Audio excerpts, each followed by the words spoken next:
the lead within. There is a saying whispered through ancient lodges, candle-lit chambers, desert monasteries, and forgotten alchemical cells beneath ruined temples. Metals are only reflections of the soul that touches them. For most people, this was nothing more than poetic mysticism, until the night Elias Hartman discovered that it was literally true. 1. The Forbidden Notes. Elias was a quiet scholar, the kind of man whose curiosity burned stronger than his ambition. He spent his days in dim libraries studying ancient philosophy, hermetic manuscripts, fragments of alchemical tablets, and cryptic medieval diagrams describing growth, transmutation, and spiritual ascent.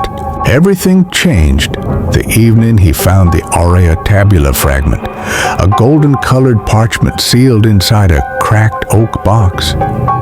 The script was written in a language between Aramaic, Greek, and something older, something that felt alive. The first line read, "To turn lead into gold, you must first discover the lead within yourself." Elias expected metaphors. What he encountered instead was a map, one that pointed not to a physical philosopher's stone, but to a metaphysical process built on consciousness, vibration, inner purification, and the manipulation of subtle energy fields. The deeper he read, the more he felt reality bending. The manuscript didn't teach chemistry. It taught the architecture of consciousness, the vibrational signatures of matter, and a strange formula that described metals as states of human awareness. Lead, it stated, was the vibration of fear, density, stagnation, and ego. Gold was the vibration of clarity, illumination, unity, and awakened perception. To change one metal into another wasn't merely to heat, melt, or mix substances. It was to shift the frequency of the observer until matter responded. 2.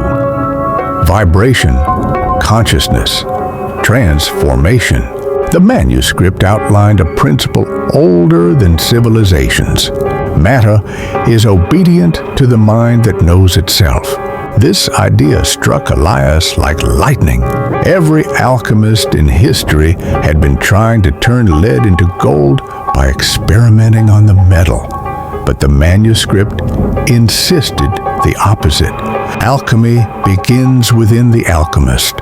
He suddenly understood why so many masters lived as monks, why they practiced silence, solitude, fasting, meditation, and prayers. The ancient texts weren't full of religious rituals. They were manuals for altering the inner world so profoundly that the outer world shifted with it. The formula had 3 phases: Nigredo, the blackening, lead stage, a confrontation with one's shadow, fears, ego, identity, and inner darkness; Albedo, the whitening, purification stage, cleansing the emotional and energetic body, dissolving false beliefs, detaching from illusions; Rubedo, the reddening, gold stage, union of the fragmented self. Consciousness stabilizes at a higher frequency where matter becomes fluid and responsive. This wasn't chemistry. This wasn't magic. This was metaphysics wearing the disguise of metallurgy. 3. The first experiment. Elias decided to test the manuscript's claims. He placed a piece of dull gray lead on a table beside a single candle. According to the notes, the first step was not touching the metal at all, but entering a state where the boundaries of the body softened and awareness expanded. He inhaled, exhaled, and let go of mental noise.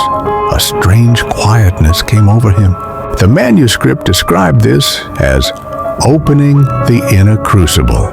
His heartbeat slowed, his mind sharpened. The room grew still.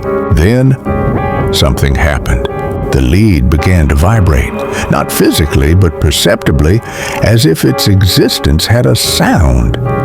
He could sense its heaviness, its sadness, its density. It was like listening to a tired, wounded voice. He realized lead was not merely a metal. It was an emotional frequency crystallized into matter.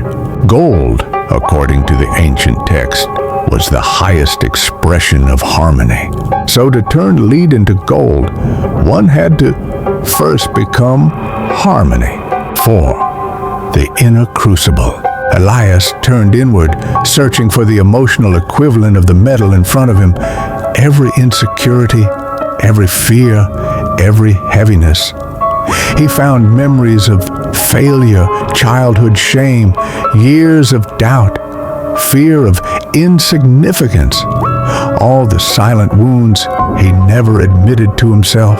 The manuscript warned, "He who refuses to face his inner lead will never command the lead of the earth." So, he sat with it. He breathed into it. He let himself dissolve into the uncomfortable truth that he too was heavy and dull and stagnated. And then, like a quiet sunrise, something began to shift. His awareness softened. His breath grew warm. He felt an emotion that wasn't sadness or fear. It was an acknowledgement, a gentle acceptance. At that moment, the lead reflected it. The metal pulsed with a warm flicker of light, just for a second, but enough. Elias opened his eyes, heart pounding. The lead had glowed, not as a trick of the candle, not a hallucination. It responded. The manuscript was real. 5. Lead as a state of being. Most people think of lead as a poisonous metal, heavy and useless. But the manuscript explained that ancient alchemists saw lead as the first step, the beginning of transformation. Lead is the unresolved shadow, the unconscious pain, the weight of old patterns, the ego's attachment to identity, the fear of change. To transmute lead is to raise the vibration of the self. Gold, on the other hand, is clarity, intuition, inner radiance, coherence, aliveness, awakened consciousness. The old masters weren't making gold for wealth. They were making it to prove that consciousness shapes matter. The gold was the receipt of inner transformation. Elias now knew this truth. The ultimate philosopher's stone is self-awareness. 6. The night of purification. He spent days studying, meditating, practicing purification rituals described in the manuscript. These were not religious ceremonies, but energy cleansing techniques. Breathwork to flood the body with life force. Visualization to dislodge emotional heaviness. Vibration humming to alter subtle frequencies. Intention alignment to shape consciousness. Mirror gazing to dissolve ego identity. Silence to anchor the mind. The manuscript didn't simply teach how to create gold, it taught how to become gold.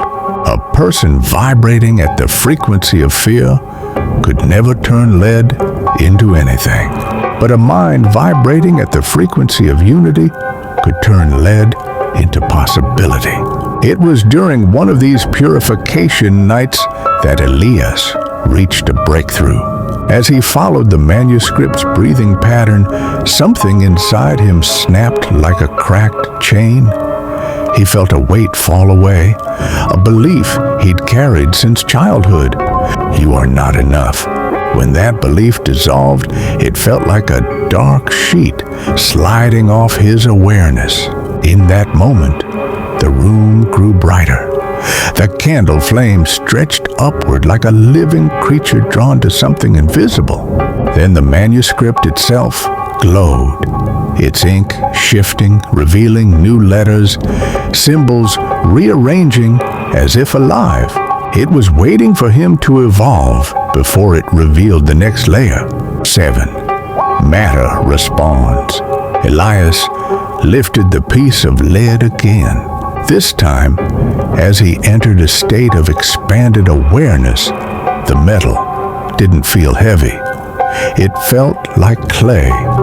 Not physical clay, but energetic clay, something that could be molded through attention and intention. He focused on the feeling of unity, of illumination, of the inner gold he had begun to cultivate. Then he projected that vibration outward toward the metal. At first, nothing happened, but as his heartbeat aligned with his breath, he felt a subtle change. The lead warmed, it softened. Its dull surface shimmered with a faint golden tint, like sunlight trapped under stone. Elias whispered in disbelief. The manuscript had said, "Matter will take the shape of the soul that touches it." He had touched it with clarity, with awakened perception, with a frequency higher than fear, and the lead obeyed. 8. The threshold of gold. The glow faded after a few seconds, but it was enough to confirm the truth. Alchemy was real, not as chemistry, but as metaphysical resonance. The ancient masters weren't frauds or mystics. They were explorers of consciousness, pioneers of vibration, architects of reality. To turn lead into gold was to stand at the threshold of physical and metaphysical worlds, to rewrite the script of matter, to become a co-creator with existence. But Elias sensed that the transformation he achieved was only the beginning, a spark, an opening to fully transmute the metal, to create physical, stable, earthly gold. He would need to complete all 3 phases of inner alchemy. He wasn't ready yet, but he was close. The manuscript described the next step. When the alchemist purifies the mind, the world becomes lighter. When he purifies the heart, the world becomes luminous. When he purifies the soul, the world becomes gold. Elias closed the manuscript, breath trembling. He knew what came next. Nigredo was complete. Albedo awaited. The real transformation had just begun. The transformation began long before Elias realized it. The manuscript had warned, Nigredo crushes the false self, Albedo cleanses the pieces. If Nigredo was the night of the soul, Albedo was the dawn that followed, a dawn of painful clarity, radiant silence, and piercing truth. 1. The alchemist's fading shadow. After the first flicker of gold appeared in the lid, Elias felt lighter, clearer, almost transparent.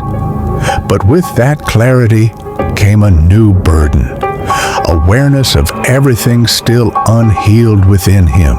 He began experiencing strange sensations, echoes of thought, fragments of memory, emotional shadows rising like smoke from hidden chambers of his mind. During morning meditations, he saw flashes, his father's disappointed gaze, moments where he betrayed his own intuition, fear of failure that held him back for decades, regret shaped like iron chains, loneliness masquerading as ambition. These were not hallucinations. They were residual imprints, energetic knots the manuscript described as the stains of the alchemist. To enter Albedo, the purification, Elias had to burn through each stain, dissolve each knot, and release every layer of inner density. Not easy, not gentle, but necessary. Ancient alchemists called this the whitening, because the soul, once purified, glows like polished ivory. 2. The Chamber of Mirrors. The manuscript revealed a new technique, speculum internum, the internal mirror. It required absolute stillness, a candle flame, and a piece of polished obsidian. Elias sat before the obsidian mirror, candle flickering behind him. The stone reflected nothing clearly. It swallowed light and reshaped it into shadows. The manuscript instructed him to stare into the vague reflection until the boundary between self and shadow dissolved. For minutes, nothing happened. Then the mirror moved, not physically, but the shadows inside it shifted, swirling like smoke caught in slow motion. Suddenly, a face emerged, his own, but broken. One side smiling, the other side sad. One eye vibrant, the other hollow. A distorted version of himself, a symbolic representation of the unfinished Nigredo. The shadow self projected its message without sound. Before you purify the world, purify me. Elias felt a chill run through him. The manuscript had warned that during Albedo, the alchemist must confront the double, a psychological and energetic replica formed from unprocessed memories and unconscious patterns. Most people suppress it. Alchemists embrace it. So Elias faced the shadow. He breathed. He allowed the mirror to show him every contradiction, every flaw, every wound. In the reflection, he saw guilt he never processed, fears disguised as logic, emotional armor pretending to be strength, unspoken feelings, unhealed loneliness. His chest tightened. Then the mirror cracked, not physically, but symbolically, splitting into luminous shards that refracted light like diamonds. The room brightened. The shadow dissolved. He had completed the first purification. 3. The white fire. That night, Elias felt an intense internal heat, not like fever, but like a fire burning through emotional residue. The manuscript described this as ignis albedinus, the white fire. It was said to burn illusions, false beliefs, attachments, and limiting thought forms. Many alchemists feared it because they believed the fire could dissolve one's identity entirely. Elias surrendered to it. The fire rose from his spine, fanned across his chest, and expanded into his mind. Every limiting belief appeared in the flames. I am not worthy. I don't deserve success. Transformation is for others. I am alone. The fire swallowed them all. Elias felt tears streaming down his face, not from pain, but release. Then the manuscript glowed again, letters shifting to reveal the next passage. When the fire purifies the heart, the soul becomes weightless. The alchemist who is weightless can command the weight of metals. He understood. To change the lead, he must become lighter than the lead. 4. Vibrational resonance. With each purification, his sensitivity increased. He could feel the vibration of objects, books, stones, plants, water, metals. The lead piece he worked with resonated like a soft drum beat whenever he approached. One morning, during meditation, he realized something extraordinary. Metals emit emotional signatures. Lead vibrated like fear, dense, slow, trapped. Copper vibrated like curiosity, forward moving, searching. Gold vibrated like enlightenment, coherent, radiant, wise. Alchemists weren't imposing transformation on metals. They were guiding them to their next state of evolution. Matter was alive. Matter listened. And now, Elias could hear it. 5. the cleansing of waters. Albedo was associated with water, the element of subtle purification. The manuscript instructed Elias to create aqua lucida, luminous water. It required distilled water, moonlight, breath infused with intention, and the lead piece placed within the bowl. During a cold midnight, under a pale silver moon, Elias performed the ritual. As he breathed into the water, tiny golden ripples appeared, swirling like microscopic galaxies. Then he sensed the lead's vibration changing, not gold yet, but softer, more fluid, less inert. The manuscript said, "What water absorbs, the soul releases. What the soul releases, Mara reflects." As Elias purified himself, the water purified the metal. For hours, subtle light danced across the bowl. When he removed the lid, it felt strangely warm, almost alive. The first phase of albedo was complete. 6. The voice of the manuscript. As dawn broke, the manuscript opened by itself. The pages fluttered until they stopped at a diagram depicting a human figure surrounded by concentric circles of light. At the top, 3 words glowed like embers: mind, heart, field. The text beneath it read, "The alchemist's field is the true furnace. Metals change only when held in a field of coherent vibration." Elias understood. He was not transforming the lead with his hands.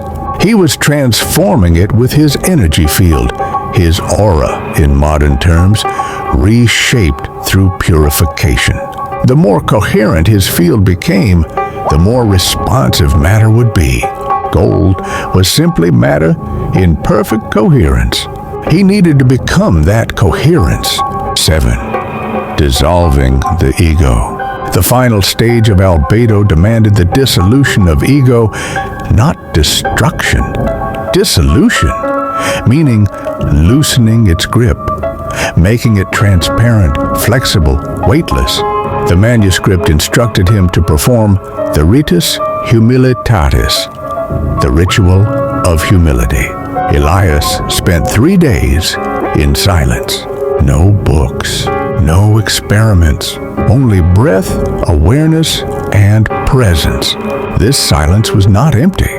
It was full, a fullness that revealed the artificial narratives ego whispers. I must prove myself. I must succeed. I must be recognized. I must control the outcome. As these illusions surfaced, they melted like frost, touched by sunlight. For the first time, Elias felt the world without filters, raw, intimate, interconnected. Every object vibrated with subtle life. He sensed how his thoughts rippled across the room like wind across tall grass. He realized the ego creates noise. Alchemy requires silence. On the 3rd night, in that vast inner silence, something opened. A soft white light, gentle, steady, unfolded inside his chest. Not imagined, not symbolic, real. It expanded until his entire body felt luminous. He had reached the threshold of albedo's completion. 8. The second experiment. Now purified, Elias returned to the lead. He placed it on the table. He closed his eyes. He expanded his awareness until the boundaries of his body dissolved. The lead's vibration reached him instantly, still dense, but receptive, waiting, listening. Elias projected the white frequency of albedo, the frequency of clarity, purity, stillness, unity. At first, the lead resisted, clinging to its density. But then, something broke. The metal softened. Its vibration rose. It shifted from dull heaviness to gentle radiance. Physically, the surface began to lighten. Gray turned to silver. Silver shimmered into pale gold, and pale gold pulsed with warm, living light. The metal wasn't fully gold yet. Rubedo was still ahead, but it had transformed into an intermediate state ancient text called Luna Argentum, the alchemical silver. Elias gasped. This was no illusion, no metaphor, no imagination. He had taken the metal out of Nigredo and brought it into Albedo. He whispered, "It's real. It's all real." 9. The Whispering Presence. That night, as Elias slept, he had a dream, or what felt like a dream. A figure stood in a white field of endless light, a hooded presence radiating wisdom, warmth, and ancient authority. Without speaking, it projected meaning. You are close, but transformation is not only for the metal. You must prepare for Rubedo, the reddening, the union, the awakening.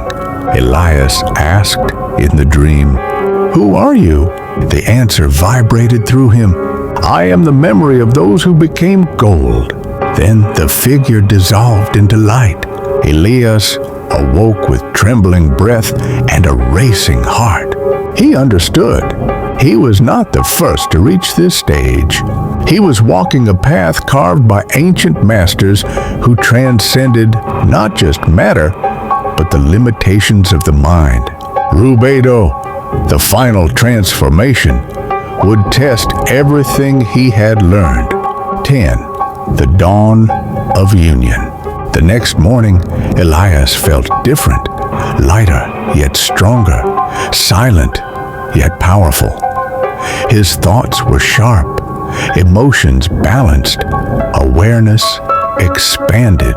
The world looked clearer, the colors richer, the air thinner, the distance between thought and manifestation shorter. He had become the Albedo. The manuscript revealed the closing passage of the second phase.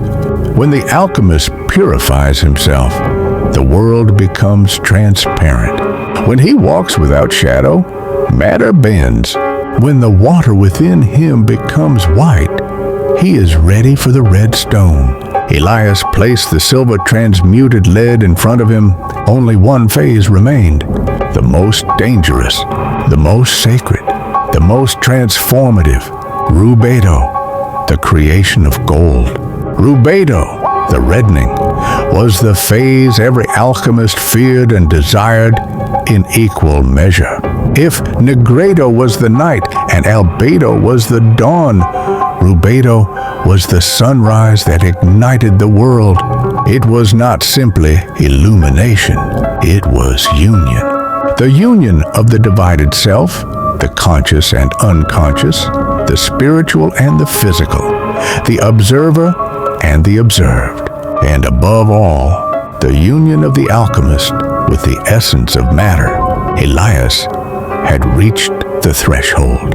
He had purified his mind and heart. Now came the most dangerous test, the activation of the red fire. 1. The manuscript opens itself. Days after completing Albedo, Elias awoke to the sound of fluttering pages. The Aurea Tabula manuscript had opened on its own. Pages rustling like wings. A large crimson symbol blazed across the exposed page, a circle containing a 6-petaled rose, the ancient emblem of Rubedo. Below it were 4 words: Ignis Unitatis, the fire of union. The manuscript pulsed with red light, alive, almost breathing. Then a new line appeared, written in glowing script. He who enters Rubedo enters himself. Elias understood immediately. Rubedo wasn't about transforming the lead. It was about integrating everything he had purified in Albedo and everything he had destroyed in Nigredo. It was the completion of the great work, magnum opus. 2. The heart furnace. Rubedo required a furnace, but not a physical one. According to the text, the true furnace was the heart, the seat of the human energy field, the engine of conscious vibration.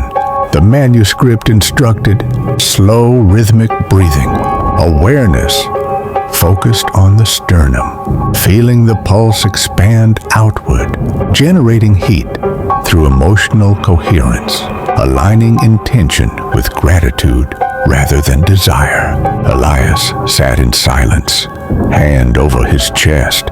At first, nothing happened. Then the warmth returned, the same warmth he felt when the metal first shimmered, but now it grew stronger, hotter, deeper. Within minutes, his chest felt like a glowing ember. His breath became fire. Light poured from him, subtle yet powerful, illuminating the room not with brightness, but with presence. He realized the furnace had ignited. 3. The threshold of union.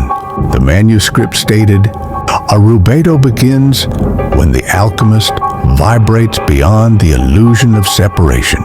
He did not fully understand until the moment came. While meditating, Elias felt the boundaries of his body dissolve. His awareness extended beyond skin and bone.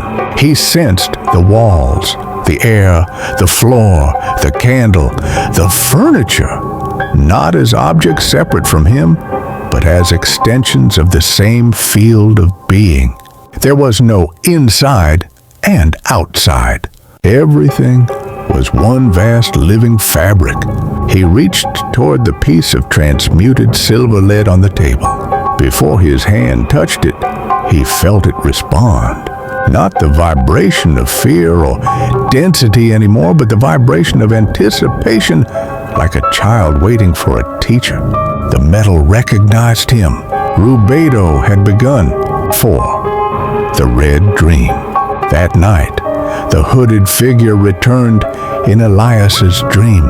But this time, the light surrounding them was crimson, warm, alive, pulsing like a heartbeat. The figure placed a hand on Elias's chest, right where the furnace glowed. A single sentence echoed, "Gold is born when the heart speaks and matter listens." The dream shifted. Elias saw ancient alchemists, Egyptian priests holding glowing orbs, Hebrew mystics carving symbols of fire into stone, Sufi masters spinning with spheres of light in their palms, Catalan and Persian alchemists distilling radiant red elixirs, Chinese adepts cultivating inner cinnabar fields, all practicing the same hidden science, turning consciousness into a tool that shaped matter. He saw gold forming, not through fire and crucibles, but through vibration, coherence, intention, and unity.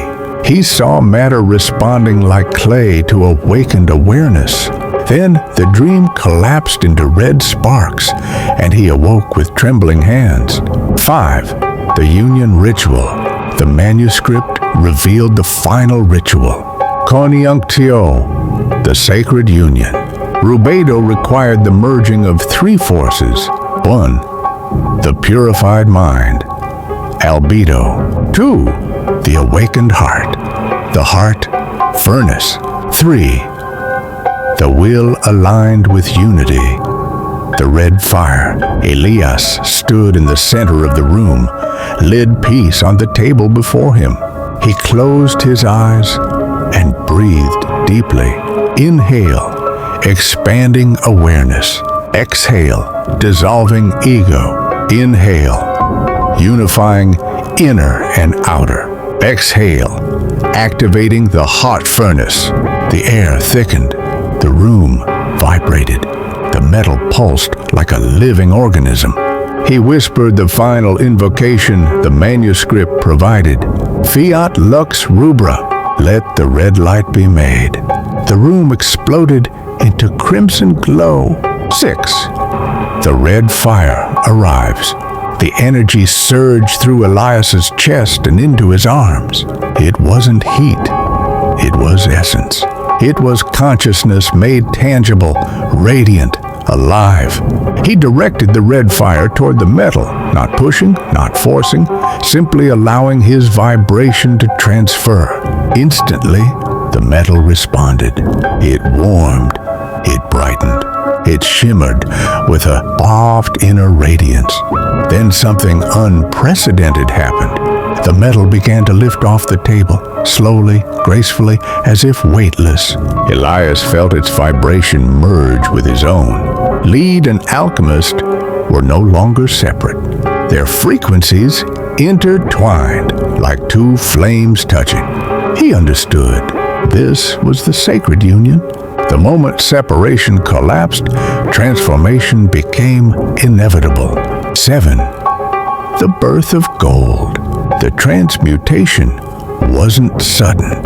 It was gradual, like a flower blooming in accelerated time. Silver shifted to pale gold. Pale gold deepened into radiant gold. Radiant gold intensified into an almost ethereal glow, as though the metal were illuminated from within. The metal spun in midair, surrounded by crimson sparks. Its surface rippled like liquid sunlight. Then it solidified. Pure gold, alchemical gold, real, physical, tangible gold, not metaphorical, not symbolic. Gold created directly through consciousness. Elias collapsed to his knees, overwhelmed. Tears streamed down his face. He whispered, "I did it." No, we did it. He realized the truth. He didn't turn lead into gold. The lead turned itself into gold when he became the vibration of gold. 8. The message in the gold. As he held the golden piece, something extraordinary happened. The gold vibrated, not physically, energetically. It carried a message, a memory, a teaching encoded into its frequency. He heard it, not with his ears, but with his awareness. The world is made of listening matter. It listens to your fear and becomes lead. It listens to your clarity and becomes silver. It listens to your unity and becomes gold. Gold was not the end.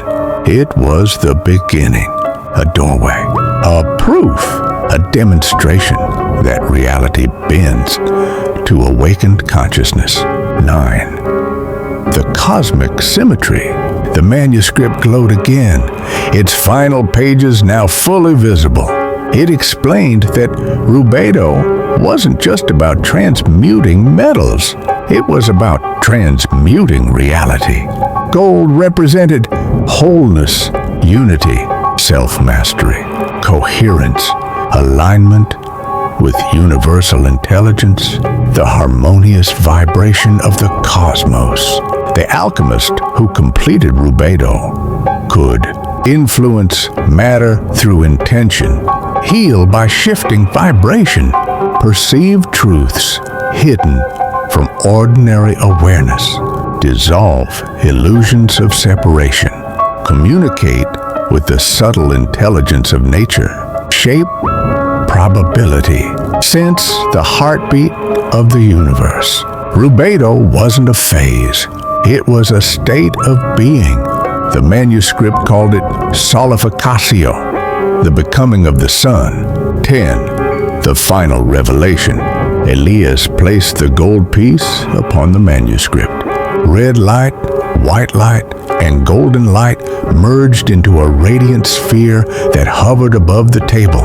A final message wrote itself across the pages. The alchemist does not create gold. He reveals the gold hidden within all things and below it.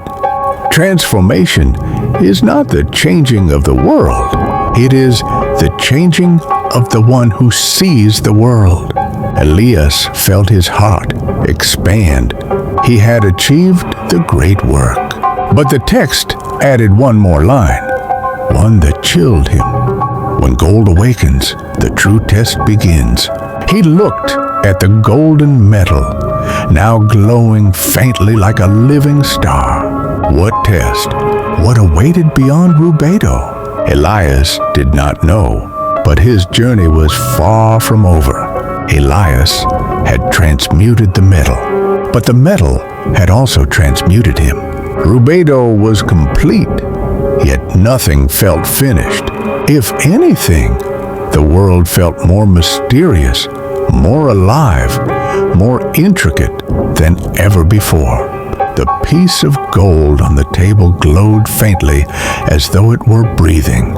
He knew it was not simply an object, it was a key, a certificate of awakening, proof that the laws of reality were far wider than humanity ever imagined. The manuscript trembled, pages shifting as if restless. A sentence appeared on the final spread, etched in crimson fire. The one who creates gold must now become worthy of gold. Elias swallowed. So far, alchemy had been about transformation. Now, it was about responsibility. One, the light that would not leave. The night after creating gold, Elias lay in bed, unable to sleep. His chest still glowed faintly from the heart furnace. His mind was clear, but too alert, like every thought echoed with crystal resonance. He sensed every vibration in the room, the moisture in the air, the density of the walls, the pulsing life of the furniture, the metallic hum of the gold piece, the soft electromagnetic signature of his own thoughts.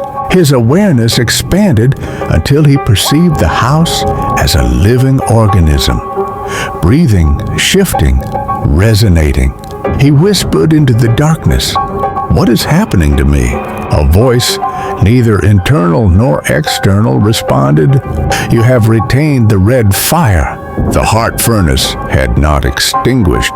Rubedo had permanently altered him. Alchemists of legend had spoken of this. Masters who radiated warmth in freezing temperatures, whose presence calmed storms, whose thoughts shaped probability. He had become one of them. 2.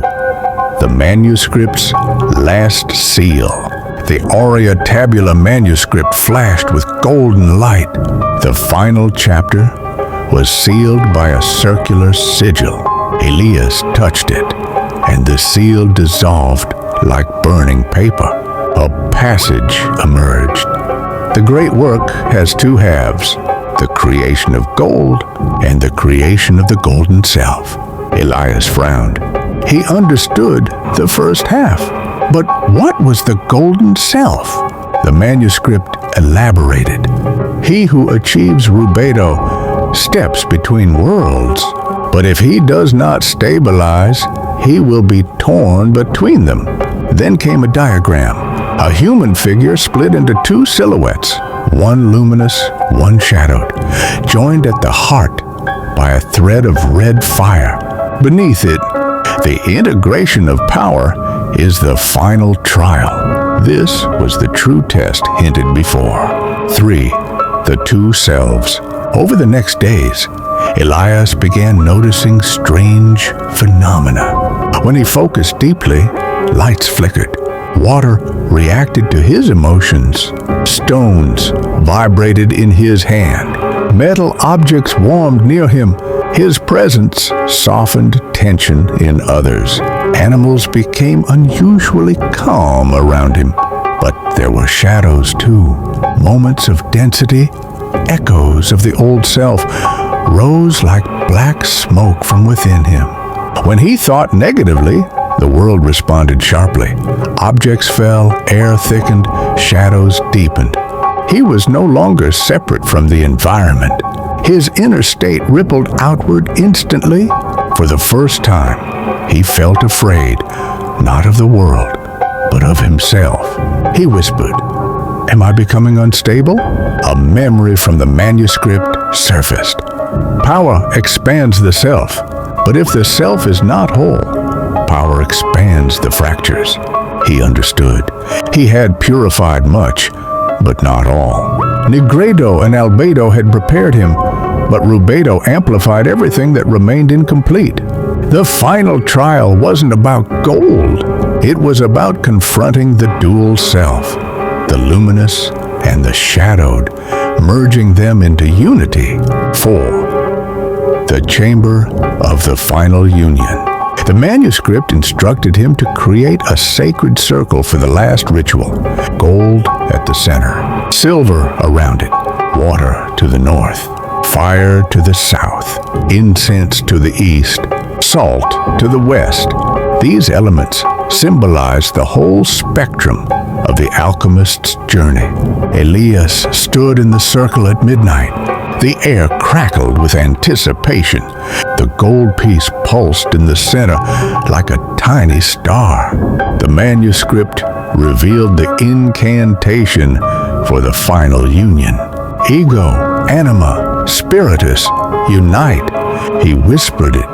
The room exploded into light. 5. The appearance of the red self. A figure stepped out of the light. Elias gasped. It was him, but not fully him. A more radiant version, burning with crimson fire, eyes glowing like molten gold. The red self, the perfected self, the self that could shape matter effortlessly.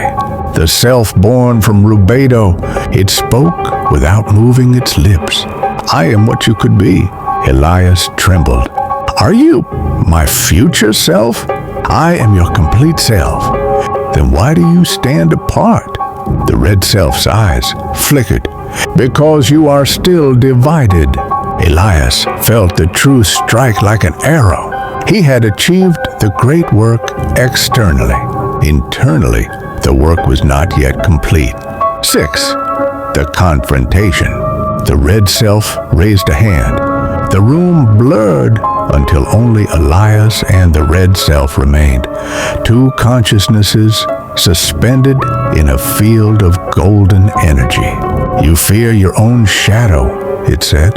Elias felt his breath tighten. Everyone fears their shadow, but you fear your light even more. Elias stepped back. The red self continued. You fear being seen. You fear your power. You fear the responsibility of knowing reality bends to you. Elias clenched his fists. I'm still learning. Then learn this. The red self touched Elias's forehead. Instantly, memories flashed. Moments he hid his talents. Dreams he abandoned. Truths he avoided. Potential he feared. The inner voice that whispered, you can be more. Tears streamed down Elias's face. The red self stepped closer. To master matter, you must first master your potential. 7. The shadow returns. Suddenly, the chamber darkened. A second figure crawled from the shadows.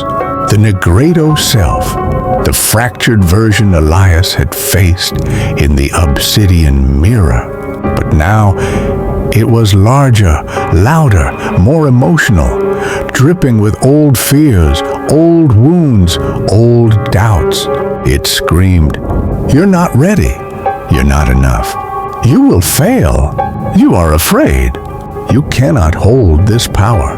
The shadow staggered toward Elias, shifting shape like living smoke. Elias trembled, not from fear of the shadow, but from recognition. Those voices, they used to control me. The red self spoke calmly. Then integrate them. Do not fight. Do not kill. Embrace. 8. The embrace of the shadow. The shadow lunged. Elias did not resist. He opened his arms. The shadow collided with him, surrounding him, dissolving into him like mist, drawn into the lungs. He felt every painful memory rush through him. Childhood loneliness, fear of inadequacy, guilt, regret, self-doubt. But he didn't collapse. He breathed through it. He whispered, "You're part of me, and I accept you." The shadow melted into his chest, merging with his heart furnace. The furnace glowed brighter, white, red, gold, fusing all phases of the magnum opus. The red self nodded. One half is integrated. 9. The union with the red self. The final step remained. Elias turned to the red self. They stood inches apart, one glowing with perfected power, the other trembling with newfound resolve. "Must we merge?" Elias asked. "Only when you are ready." Elias inhaled deeply. "I am ready." The red self extended its hand. Elias reached. The moment their palms touched, their forms dissolved into red gold flame. The two selves spiraled around each other like twin comets colliding, spinning, fusing, merging, until only one consciousness remained. The light condensed, and Elias stood alone. But this time, he was not an incomplete version. He was whole. He felt clarity sharper than diamonds, strength deeper than mountain, compassion warm as sunlight, awareness expansive as the sky, silence resonant like ancient temples. He had become the golden self. 10. The true gold. Elias stepped out of the sacred circle. The golden metal on the table vibrated, no longer superior to him, but equal. He held it in his palm. Now, instead of glowing, he glowed. He realized the final truth. Alchemy never aimed to create gold. It aimed to create the one who no longer needs gold. A final message wrote itself across the manuscript. The world is the alchemist's laboratory. The heart is the furnace. The self is the metal. Transform the self, and the world transforms with you. The manuscript's pages folded closed. The light faded. The gold rested silently in his hands. Elias turned toward the window. The sun was rising, brilliant, red, alive. He whispered, "The magnum opus is complete." But beneath that sunrise, he sensed infinite new beginnings. For the alchemist who masters both worlds, the inner and the outer, the journey never ends.